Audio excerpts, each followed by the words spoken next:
Welcome, everybody. It's time once again for the next chapter with Charlie Hedges as he explores turning the page on his life and yours. Hey, Charlie. Hey, Paul. You know, in his brilliant book on managing your innermost self, our guest today, Shasheen Shah, speaks of recurring emotional triggers, ones that have haunted some of us for decades. And in dealing with his own emotional triggers, Shasheen writes, I discovered that although I was 40, I was still reacting as my 10-year-old self. And that is our critical topic for today. How to manage that needy, screaming inner child who can still impact even the most successful people. In the last couple of years, I personally have discovered that managing my innermost child has been a most essential task. This subject is a sweet spot of our guest today. Shasheen Shah is founder of Coherent Strategies. He works with high-level leaders, CEOs, and maverick entrepreneurs, and he is author of this new and really important book, The Kid and the King. Today will be special, I promise. Let's bring on Shasheen Shah. Shasheen, welcome to the next chapter with Charlie. Hey, it's so great to be here, Charlie. Thanks for having me on.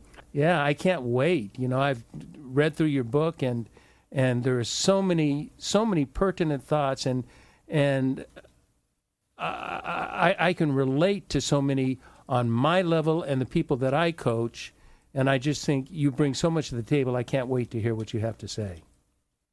Let's get into it. What hits you the most? Yeah. Well, you know what? Before I get to that, I'm going to do something that I've never ever done before, and every author, I'm sure, wishes I would do this. And I want to start with your book. And okay. and rarely do I start with a book. Somewhere it ends up at the end. But today we're starting The Kid and the King. I found it a compelling and insightful read. Tell me about the book. What is it about?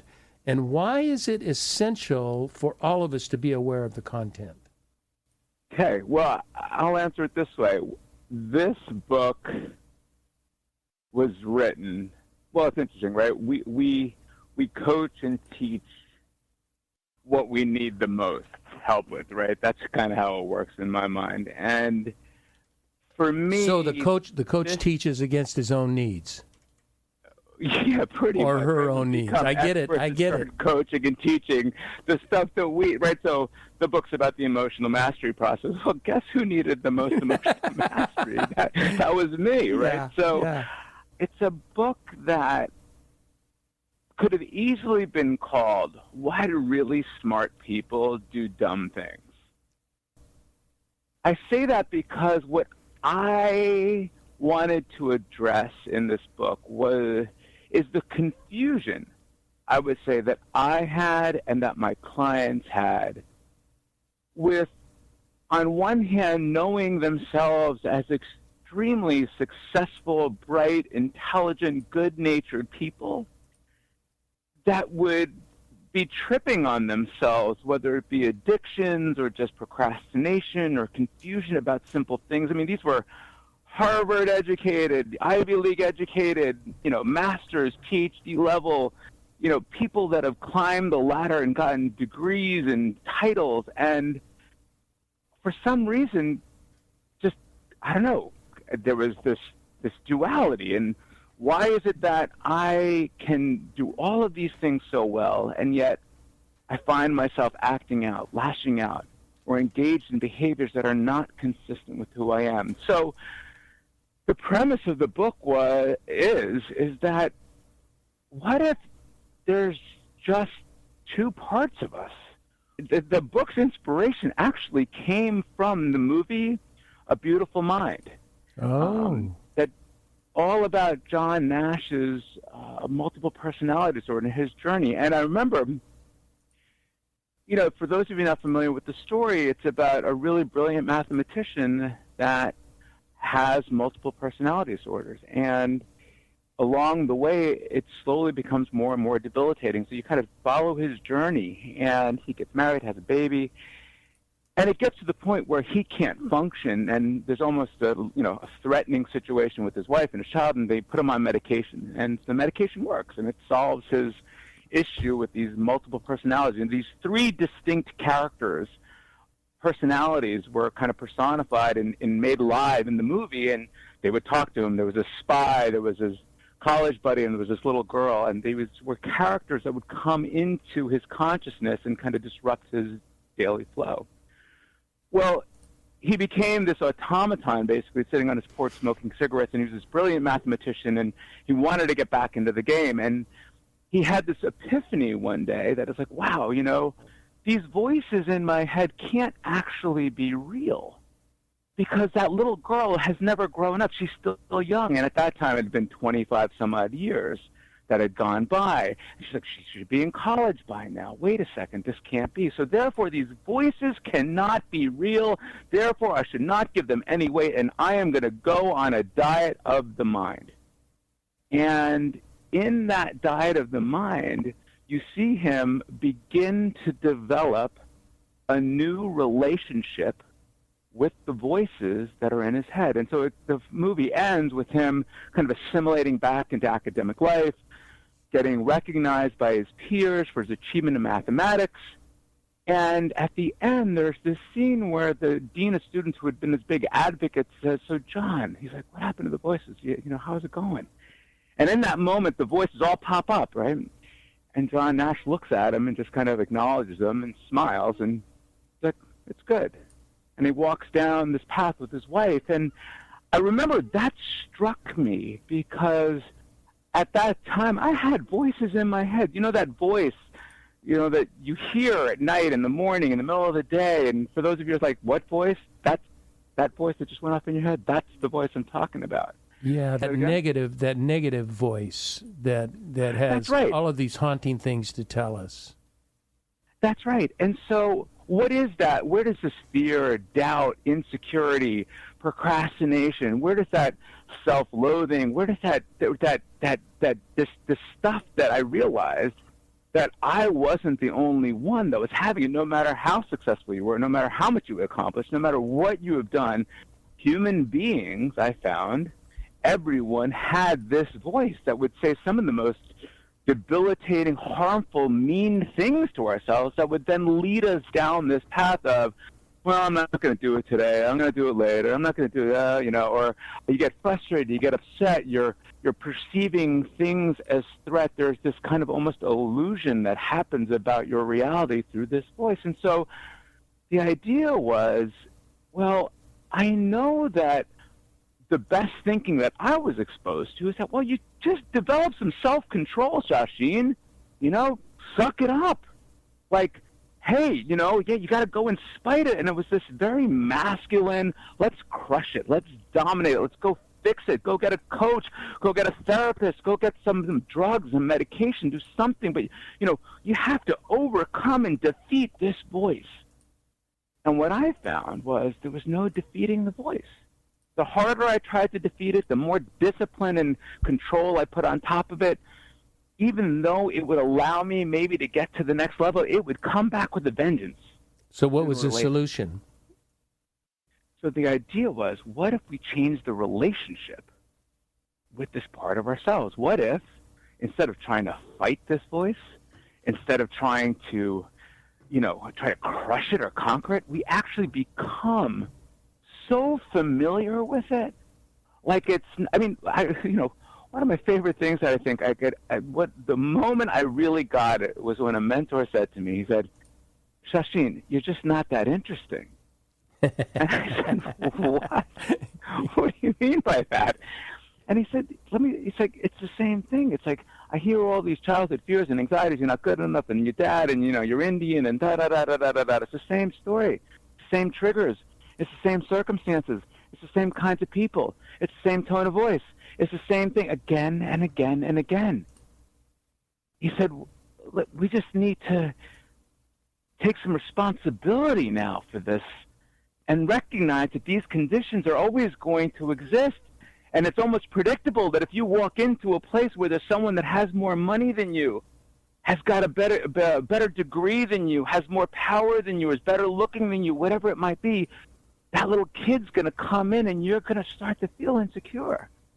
let me slip in. Let me slip in here. Go ahead. Yeah. I want to slip in because one of the things I've written a lot about, I wonder what you think, and that is I've called it making friends with your demons, but it's the childhood is not a demon. It's just it's a past self. But it is making friends with that, and you talk about it. There's something you write that I really like, and you write about the dangers of with this childhood thinking. We have childhood resentments, and that it commonly ends up with what you write. I sort of minimalized it. Is that it commonly ends up with anger, oversensitivity, disregard for rules and authority, cynicism. Weary resignation and negative opinions. Yuck. And you know what's most troubling about that, Shasheen? Is half of those define my life. All of us. It's like, welcome to the club. No kidding. I know. Wait, you're not that interesting, by the way. Yeah. So what's new? But that does help us. That does help us relate as coaches. That helps us relate to our clients, and just as people in society, it helps us relate to other people, because if we can relate to our frailty, we can see the frailty and the issues of other people, and we can better identify with them and understand them on a truly co-reciprocal level rather than in a judgmental sort of way. 100%. I mean, you take that conversation and you apply that to the world at hand, and now you're onto something about humanity. Because, the moment, you can begin to end the fight with yourself, the moment you begin to see how, all we are these just patterns and conditioned patterns, and that's all that's happening in our life, and we're just, the way we're wired, our limbic system, and how we take in data through our five senses, and how it gets stored, and how our brains are wired for the survival, and how really there's nothing to really survive these days, but we're trying to emotionally survive. And yes, everyone has a story. And when you, at least I'll just speak for me, when we come to grips with, okay, as experienced by my 10-year-old self, there was some stuff that came down the pike that at that time was devastating. Monsters under the bed was life or death back then. And if we understand, we don't even need a degree in this to just get the basics of that, those instances left the mark. And that now colors our vision today and how we show up in certain situations if we perceive them to be threatening, if it makes us look bad, if we're insecure in some way. And so once we give ourselves that space to say, wow, okay, I get it, you can now suddenly look to your spouse, look to your kids, look to your environment and start saying, I wonder, you seem upset. I wonder what part of your kid is triggered right now. We're like, wow, something must be going on over there. That's just, I must be doing something. Was it something that I said? And it's not some threat, but what do? We don't do it that way, right? We see somebody acting out. We're like, oh my God, how dare they?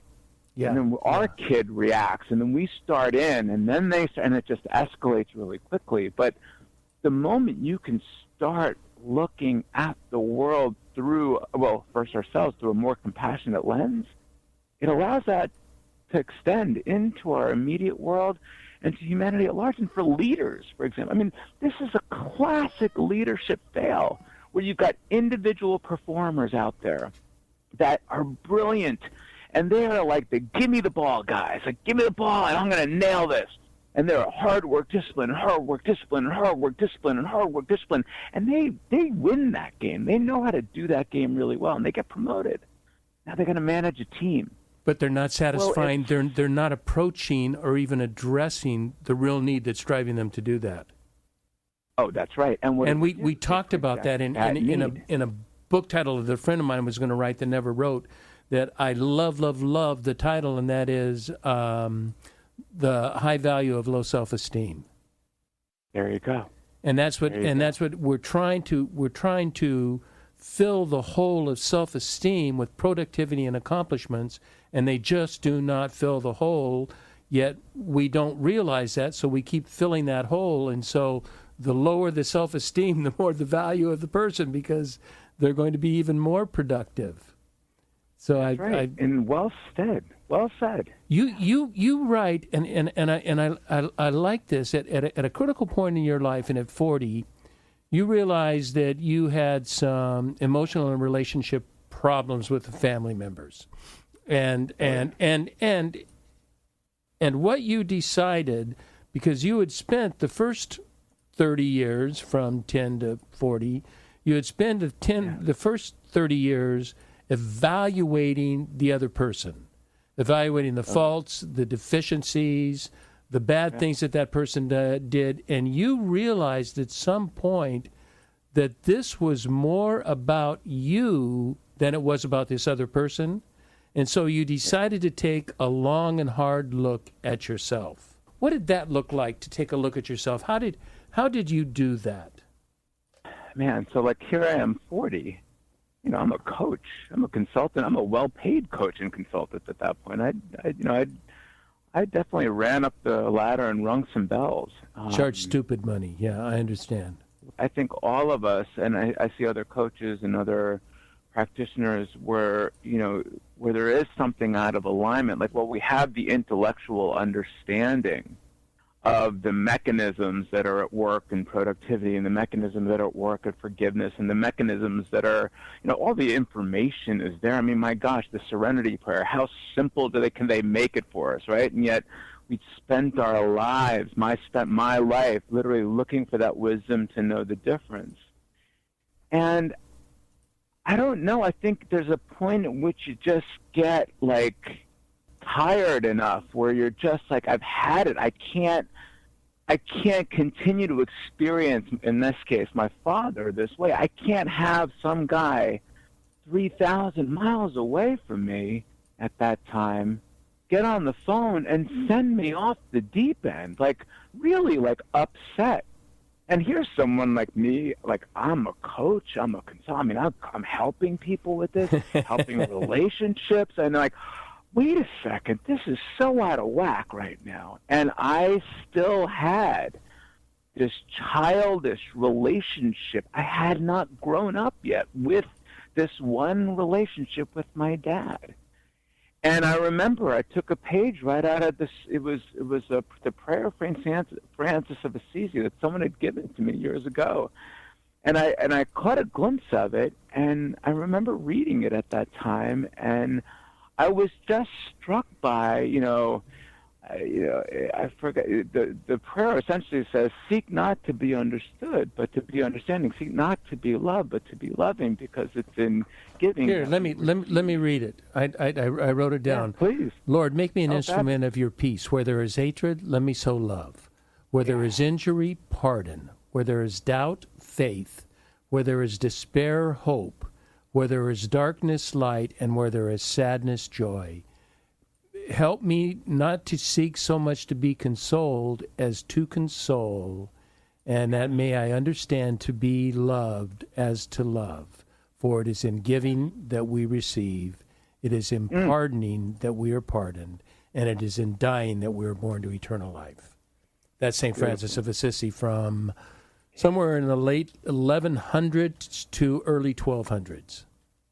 Yeah.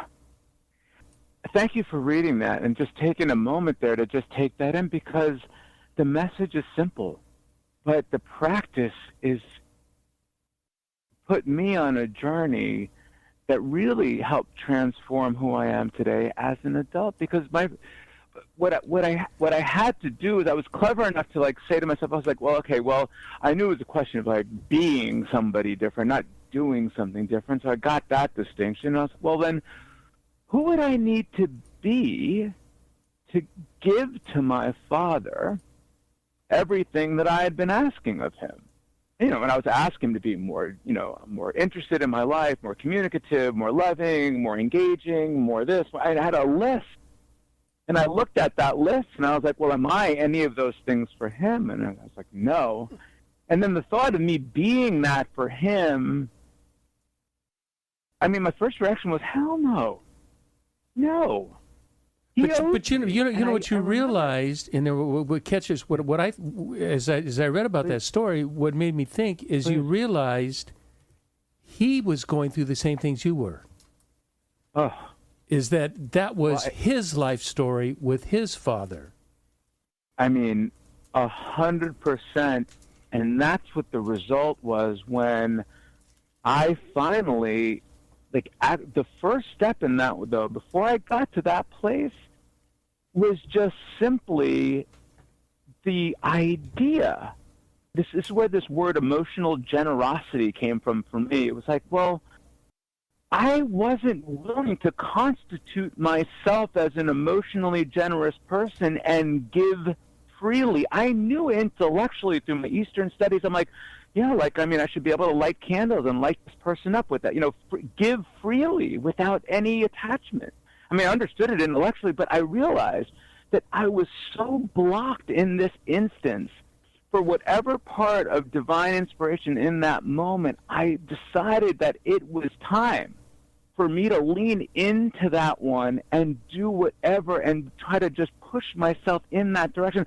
I really did want to be someone that was capable of freely giving. I knew intellectually that by me not being able to do that, I was going to keep being stuck in this place, and it was unacceptable at that moment for me too. So that's when I decided to go back over the holidays, right around this time, and go back and start to ask questions and start to actually have him just be in my presence and me be the cure, basically doing all of the things, being all of the things I want him to be. I just did that for him. And I will tell you, it was nothing short of the miraculous. To this day, I still get goosebumps thinking about this story where I saw this man who I had been in relationship with as a young little boy, as a child, at the age of 40.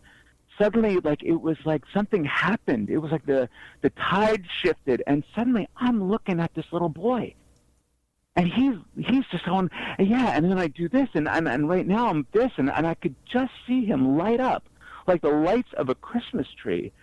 And I could just, I just for a moment there looked at him, I was like, oh my gosh, he's been wanting all of this from his adult son, who's 40 years old, who's been unwilling to give that to him. And in the moment of me giving him that space, I will tell you, things have never been the same in the most beautiful way. And yeah, sure, do we still have our bumps and bruises along the way? Absolutely. But today, it's a whole nother world. And I'll tell you, in the book, I tell the story about that at Christmas dinner. My dad, I spent years in the therapist's office, them telling me, well, he's never going to say he's proud of you, Shasheen. Listen, you just got to move on. You're 40 years old. He's going to be what he's going to be. You got to agree to disagree, and that's how it's going to go down.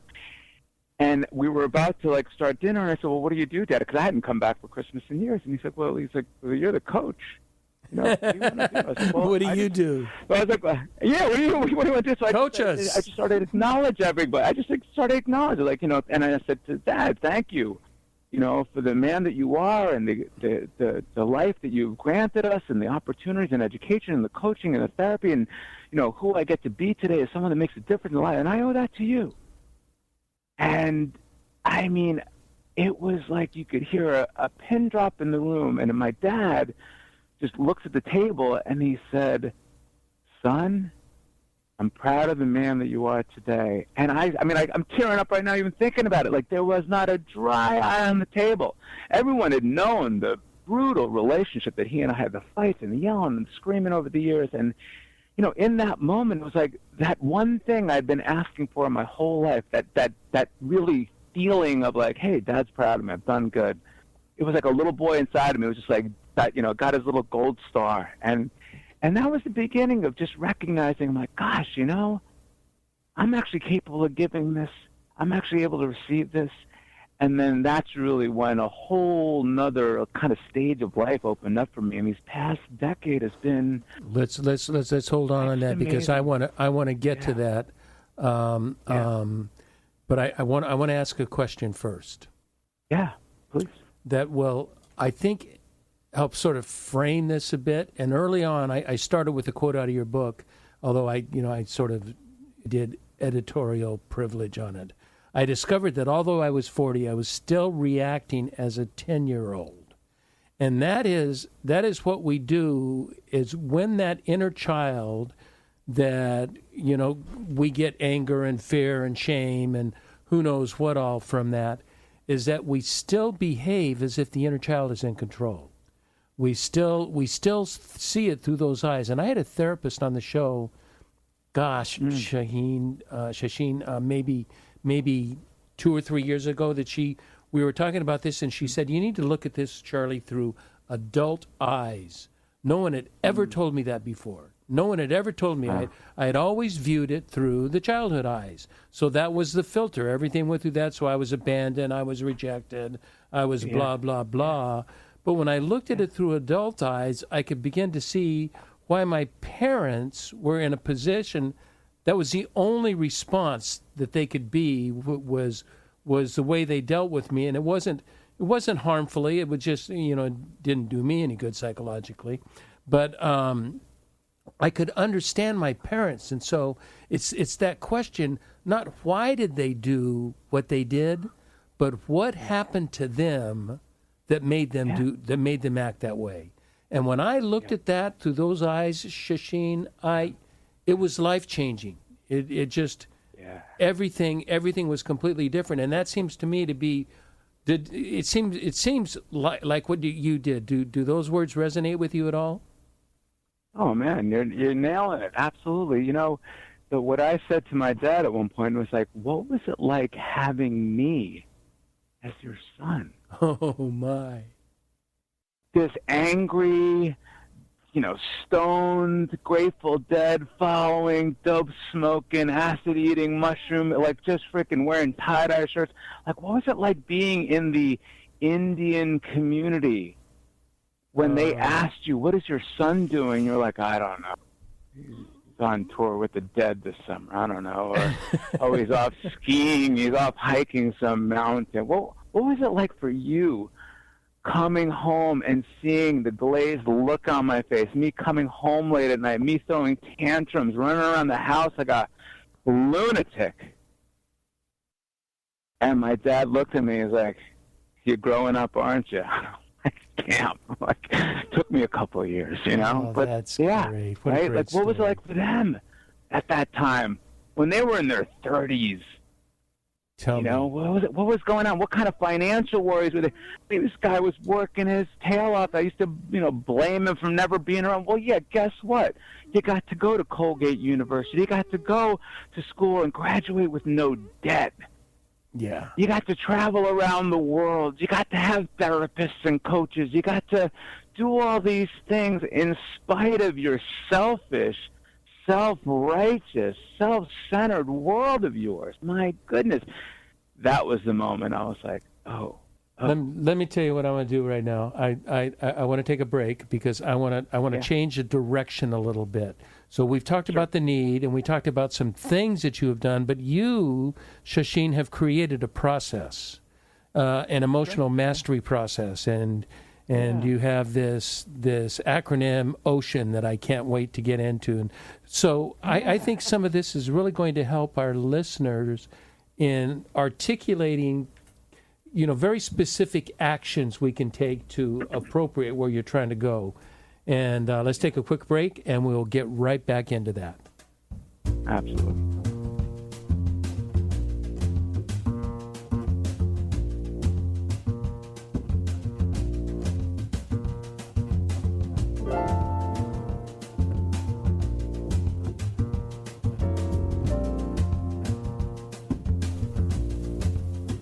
Hi there, this is Charlie Hedges, and you're listening to The Next Chapter with Charlie and my very special guest, Shasheen Shah, who is an executive coach, founder of Coherent Strategies, and he works with high-level leaders, and he's the author of a book that I suggest, if any of this resonates with you, this is a very, very helpful book, The Kid and the King. I will have links on the show notes so you can get to it. So, Shasheen, we talked about your issues and the issues with what may be surprising to some people is that highly, highly, highly successful people can have some deeply, deeply, deeply troubling childhood emotional problems or issues, not necessarily a problem, but issues that they've yet to deal with, and you help them do that. And you've created a couple processes that I would really like to explore. I read about the EMP, or the Emotional Mastery Process. What the world, who doesn't want to master your emotions? What's that all about? Well, I mean, it was like, the marketing people told me you got to turn it into a process. That's really what it is. But, I had to break it down for myself, right? It was just, how do I slow this thing down and start to make sense of it? And this is like an amalgamation of a lot of different things that are out there. The idea behind this was basically managing triggers. This came from the fact I was like, well, okay, I don't care how much money you have, how successful you are, but if you're ranting and raving, if you're upset, if you're getting triggered and using that trigger feedback loop to act out on your addictions, you go through it, the porn, gambling, alcohol, drugs, whatever it might be, where you're getting frustrated by the world, you're getting pissed off by the world. Well, that's no way to live life. And I saw a lot of people that are very high performers getting pissed off quite a bit. And so I was like, okay, well, let's see if we can break this down and understand differently. So the acronym OCEAN is the one that I use that I think is the most useful, and it breaks it down into 5 basic questions. So if you feel like you're feeling an undesired emotional state, you can stop and just say, okay, well, step 1 is, what did I observe? No, am I writing this down, or am I just thinking about it, Shasheen? Well, I mean, I think it's really helpful. What I would suggest is, if you want to really take yourself on, do this for the next 30 days, every single day. As it comes up, remember OCEAN. Okay, what did I observe? And you want to think on this one like just the facts, ma'am, just data. So, for example, great example, like, in an office, right? It's 60 degrees on the thermostat. That is an undebatable fact. There's no interpretation. It's just 60 degrees.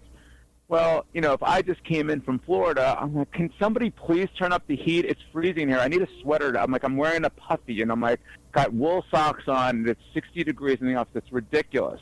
Well, the other folks just came back from the mountains of Telluride, where I live, and I'm in there at 60 degrees. I'm like, wow, it's beautiful. It's nice, comfortable. I'm in a T-shirt.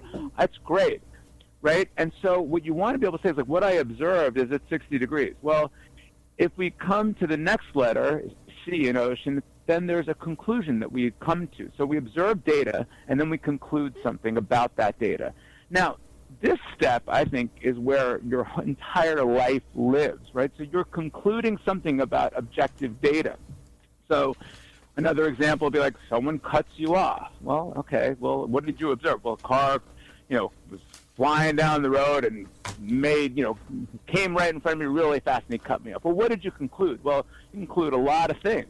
He's a bleepity beep, beep, beep, he's a this, he's a that, or, maybe he's gone his way to the emergency room. I don't know. But there's a conclusion that we apply to observable facts. And we can get into, the book is really an exploration of what is it in your brain? What is it what's in that filter that takes that data and offers the conclusion, right? And what we say in the book, or what I say in the book, is that it's basically our conditioned past. So again, if I'm from Florida, my conditioning, it's been like 80 degrees down there. When I come to 60, it's freezing. Well, in Telluride, it's been 55. 60, it's comfortable. So we begin to set up this world where what people are concluding is really based on where you come from, how you grew up, what did you experience in life, the politics, whatever it might be. Well, then from the conclusion... Wait. Let me respond before you go to the next one, because I have a question on this one. Yeah. I like this now, and I may be getting into the next one. If I am, just say, Charlie, we're going to cover it next. Yeah. But these conclusions, especially driving, is that we take them so personally. Like these people who cut in front of us have targeted us to be their victim of the person they're going to get in front of. They're going to cut off, or they're going to do whatever. It's not about us. It is not a personal issue. This is, you cannot take driving personally. And, well, I guess rarely you can. But I think our conclusions, if we're not careful, that our conclusions sort of rally around what's important to us and that we are important and this other person is not contributing to my value like this other person should. 100%, right? And we actually, let's take it one step further. We actually believe at the moment in time that that's actually the truth. Oh, Capital yes. T, like that's actually how it is. Yes. That's yes. how it is. There's no, that's how it is. That's what they've done. Like that's the truth. So Right? that's why it's essential to go on to the rest of your acronym, because if you just stop there, you could stop at not a helpful place. Right, and underneath that conclusion is the hardware and the software of the brain. And what we realize in step 2 is that these conclusions, the kid and the king, what happens when we're in a situation that is different, new, uncomfortable, or is representative of something in the past and it looks familiar or similar, we will automatically, I mean, Malcolm Gladwell talks about this brilliantly in the book Blink, that we will have this knee-jerk response, and our brains are wired, the limbic system is wired to take in data and quickly come to a conclusion about whether or not we are at danger. So immediately we go to our knee-jerk is danger. So then what happens, if we conclude that this is dangerous, the E in ocean is what emotional reaction did we have? What was our emotional state? So if we concluded that this guy's a bleepity-bleep and he's reckless, well, we may get really angry, right? And so suddenly now I'm in an emotional state based on the conclusion, based on the fact that some guy just drove in front of me and, cut in front of me, and it was, it ruined my driving vibe, man, and, that wasn't what I was intending. That's not what I expected to happen right there, and we're going to get into that in a second. So then from that emotional state, the A in ocean is, well, what action did I take? And here, might I suggest, is a choice, Please. is it not? Correct. The action is a choice. This is not knee-jerk. You're getting to where this is not knee-jerk reaction, but a positive, helpful action. If I caught that right? It can be, right? So the goal is for it to be, because the next letter, N, is what was the net result of that action. And okay. Did that action move me closer to or farther away from my intended outcome? And remember, we're doing this kind of post-mortem, right? So I'm coming home, I'm really upset, I'm just really triggered. Honey, what's wrong?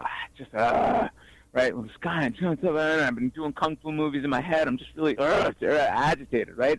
Well, if we go back and just say, well, what was my outcome? We realize we didn't really have an outcome. We don't really operate with outcomes. We actually operate with expectations. We walk into a restaurant. We expect service. We walk into the office. We expect people to do certain things. We're driving our car. We expect everyone to abide by the rules. And it's in the expectation that's where we get let down. And if we begin to break down our negative emotional responses to things and say, wow, me getting really upset about something I really don't know much about, for the most part, right? There's some and there's always somebody in the audience, well, what about if somebody, and I'm like, yeah, okay, right, that's good, that's fine. But for the majority of the times that I'm in a negative emotional state, I've concluded something false, and that's really where it starts. What else could I have concluded about that objective data? Oh, so you circle back and go through the process again. Correct. And so then the work becomes, what it does is sets up the book to actually start to look and evaluate what is in our filter, our childhood experience, our conditioned reality. What did mom and dad say when we were young? What were the events of our childhood? Did I raise my hand in class and did I get yelled at, or was I made fun of, or was I considered dumb, or was I disrespected, or did people make fun of me, or was I, whatever it was. When you start getting down to our adult versions of ourselves and the things that upset us, the goal of the book is to establish a very, very clear mapping of, wow, this is how I react. Holy cow, it was because Johnny in third grade.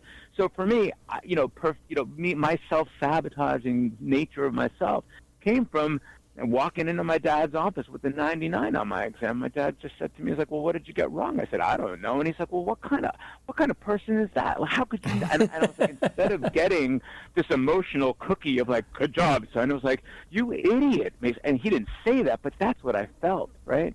And so my whole life has been about this perfectionist and looking for that 1% that might be wrong and, overcompensating for making sure that it's 100%. I mean, just exhausting, right? Or not being, not belonging. My go-to as an adult is, I don't belong here. I don't have a degree in that. Or, I'm brown-skinned and Indian. The rest of my friends when I was a kid were Jewish, and we were in the suburb of New York City, and I don't belong. So when I drive up to the country club in Telluride, Colorado, like all of a sudden I'm like, I don't belong here.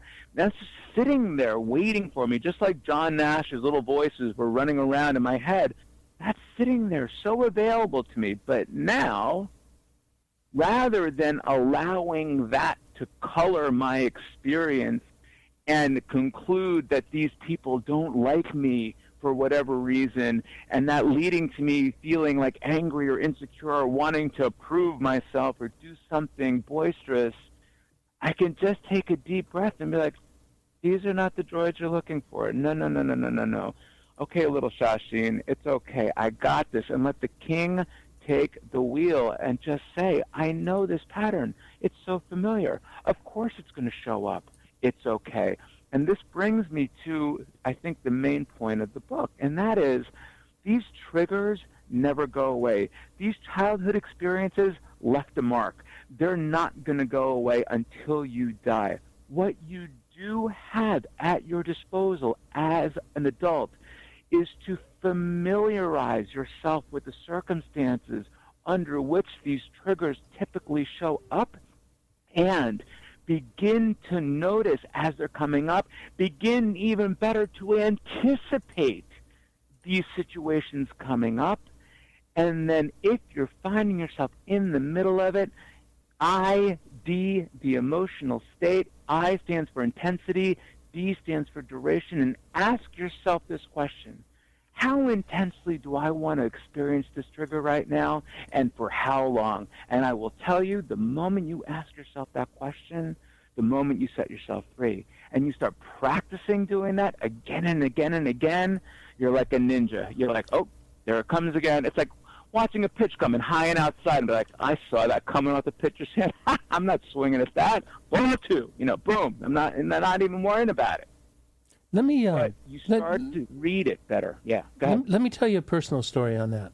That I so identify, and that is, everybody listening has heard this story. So forgive me, but I think it's very important in that I had a childhood where I felt abandoned. I lived with. After 4 years old, I lived with a handful of relatives that would pass me from one house to another.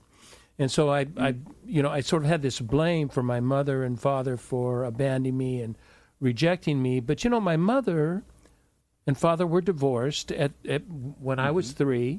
My mother worked a graveyard job and, third shift. And so she didn't feel like she could do an adequate job of parenting me. So she she asked me to live with some family members.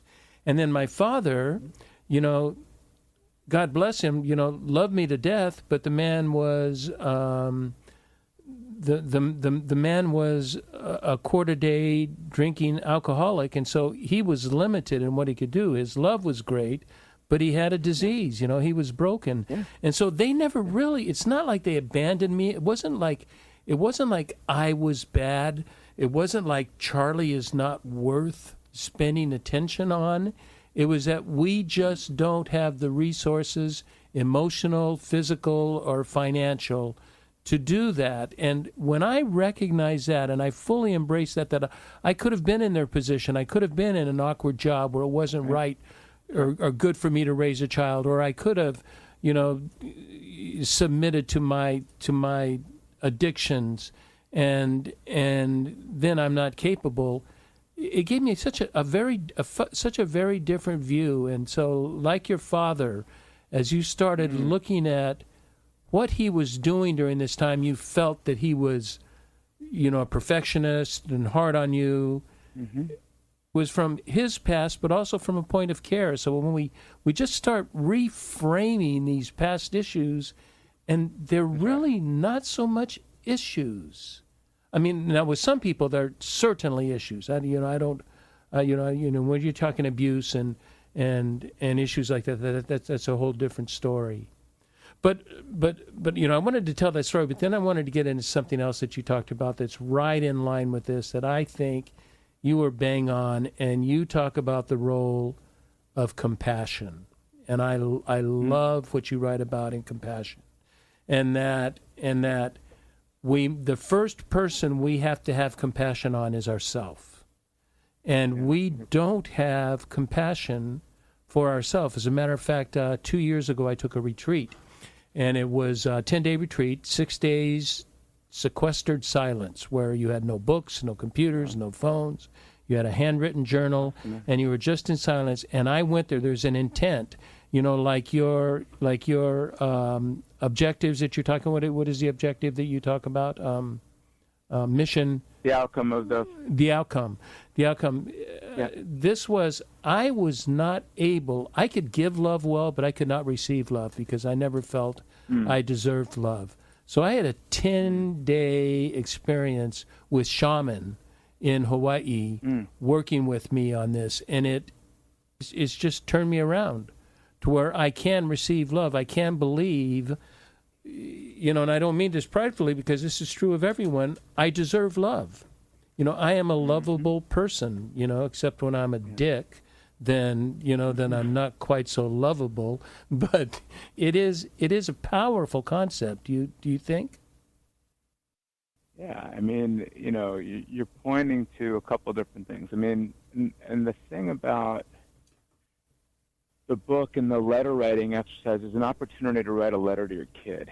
And I think that one of the most important concepts that gets stepped over by most people, including myself, is, well, that was a long time ago, or listen, I've intellectualized the fact that my parents didn't really mean to do anything. We're good now.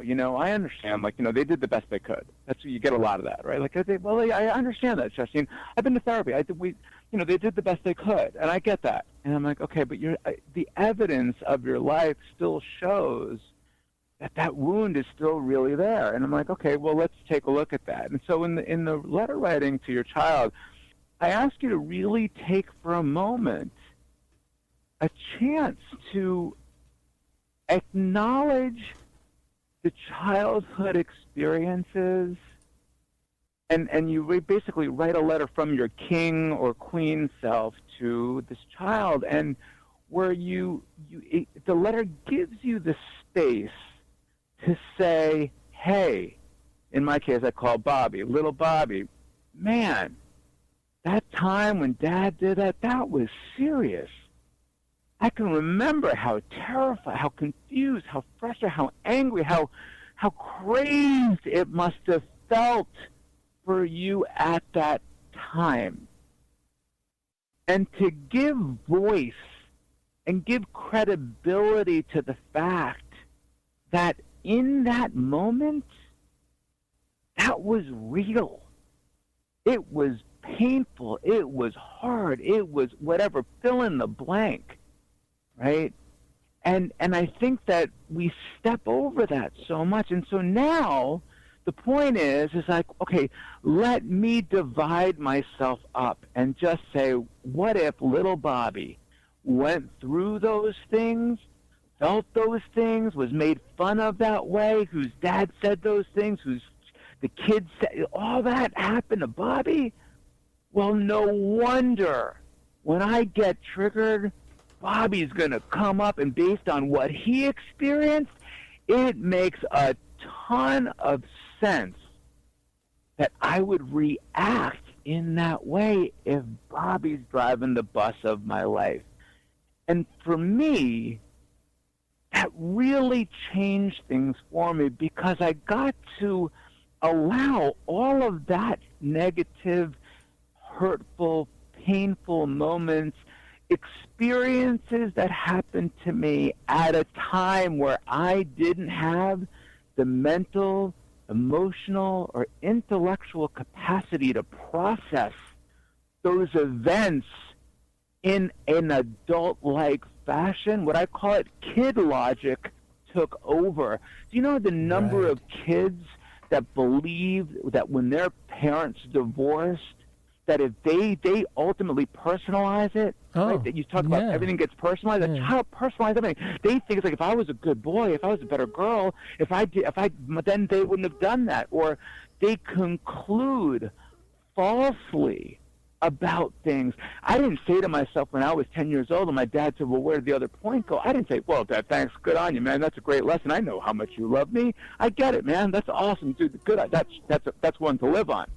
No, at that moment, I'm like, I'm devastated. I don't know if there's ever going to be a way to please this man. I just got kicked in the teeth and rolled around in the dirt. I'm like, man, that's how I experienced it then. So if we can encapsulate those experiences, put that in an identity in the book I call The Kid, now we live in this world where, yes, I actually can understand why it's been so freaking confusing. There's this kid, Bobby, that went through what he went through, and of course, if I let that part of my psyche, and if we take all the psychological studies around that, well, it kind of falls in line. Well, yeah, based on my experience, that's my conditioned past. It's contained now in this character I call Bobby. Well, sure, if that part of me gets activated, it only makes sense that I don't belong, I'm not good enough, I'll never measure up, I'm a perfectionist. Sure. And at the same time, while that's going on, there is a part of me that I can relate to called the king. And that actually is outcome-driven. That has shown up numerous times. But now, I actually understand this. Oh, the game's up, man. I get it. Under these circumstances, the kid comes in. And you know what? It's really predictable. It's not even that interesting anymore. I got this. Now, the kid's cool, king's here, and the rest of their life, the rest of my life, is the management of the intensity and the duration through which I experience those fears, the yin and the yang, the darkness and the light of life, the contrasting experience of the human emotion, in, I would argue, a really manageable and functional way. Is it true? I don't know. But does it work? I can tell you with 1,000% certainty that you develop a new relationship with this part of your past and your current version of yourself, and you do the work inside the book, you will gain facility over this and spend less time in those triggered states and more time in more resourceful places. And that, ultimately, I tell my clients, it's about better decision-making. This whole book is about making better decisions. Well, how do you make better decisions? Based on information of ourself. That's right, exactly. You know, one thing you suggested, I really like that kind of got you into this subject. And I'd like that writing the letter to the self, and writing it from the king to the kid, and helping lift up the kid, understand the kid, and also let the kid know that the kid has input, but the kid does not have a voice. The kid has some voice, but does not have the controlling voice. And you know what? My guess is, as you suggest this, but you know what's really helpful in those kinds of letters is if you mail it to yourself. Oh yeah. And you actually receive that letter in the mail, even though you know you sent this letter to yourself. You receive it in the mail. Yeah. There is something about receiving it in the mail that just that really strengthens it even more. So great idea, Shasheen. You've been incredible. You've got so much to say, and I think you probably could work on taking energy pills. You can tell I love this. I was like, I'm exhausted. It's a long day. I haven't been to New York City in years, and it's like just been walking around the city, meetings, and doing this, tonight. And I'm like, you know what? You get me talking about this. It's just such an important conversation. And I got to tell you, this book is not some I don't even care. I'll give the book away if you can't afford. Yeah, I'm buying several copies. There's no sales funnel here. There's nothing to sign up for. There's nothing. It took me 6 years to get this book right where I felt it was worthwhile and it was of value, not just I'm like, here's my book, I'm a coach. No, it's literally the playbook. It is from the heart. It's all heart. It's everything that I could throw at you that I know made a difference for me and my clients. And this is not some theoretical framework. This is a field-tested guide. I mean, this has been work through. It's been tested. It's a non-clinical. I've got no degree in this whatsoever. It's just time in the saddle and thousands of people before you. And truly, getting an opportunity to share with an audience. And if you're on this call still, if you're still listening to this, I want to talk to you. Send me an email. Whatever. Just go to the website, reach out, and I think this is an important. I think it's an important conversation for humanity. We can see really big, powerful kids throwing tantrums all over the place, and I wish they could find their kingly selves. I'm buying copies for my clients and my friends. I'm gonna buy a handful of copies because and I don't. Rarely do I do that. That's not a common thing. So that's how much I thought of the book. Shasheen Shah, what a treat having you on the show today, and I just want to thank you for such awesome insights and for the processes that you have proposed to sort of take over, remaster our inner life, and I think you offer such great insight. Now, everyone can get a hold of you. I'm going to have your website on the show notes and a link to the book, and the website is just simply shasheen.com. So. If you don't have to wait for the show notes to look you up and get a hold of you. Thank you so much for being on the show. Oh, pleasure. Thanks for having me on, man. Great conversation. Yeah. And I want to thank our listeners for tuning into the next chapter with Charlie. And until next, this is Charlie Hedges signing off. Bye for now.